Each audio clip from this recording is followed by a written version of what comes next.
Dopo 4 scioperi e settimane di dibattiti, proteste per la mancanza di corse, polemiche per mezzi troppo pieni o troppo vuoti e perfino aggressioni al personale ACTV, la crisi del trasporto pubblico veneziano approderà a Cafarsetti alle ore 15 di giovedì 17 giugno.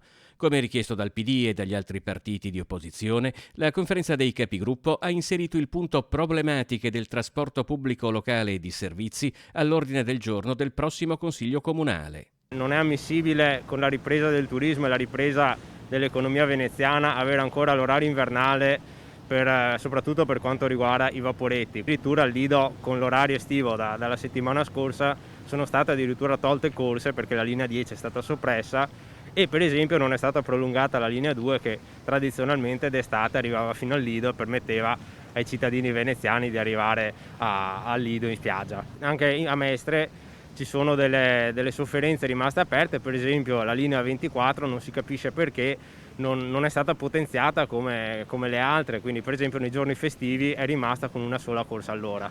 Il Partito Democratico veneziano chiede un immediato potenziamento del trasporto pubblico. Il consigliere Alessandro Baglioni, che ha espresso solidarietà ai dipendenti ACTV per quanto accaduto in questi giorni, denuncia l'immobilismo dell'amministrazione comunale. Noi abbiamo fatto un sacco di istanze, abbiamo fatto proposte, fatto richieste, fatto mozioni, ci sono problematiche su Murano, ci sono problematiche sui ferri gravissime che denunciamo da tempo e tutte le interrogazioni, tutte le mozioni giacciono lì ormai da mesi. Noi abbiamo autoconvocato la commissione, ci è stata negata la convocazione e siamo dovuti ricorrere allo strumento più forte che abbiamo come regolamento, cioè quello dell'autoconvocazione del Consiglio Comunale.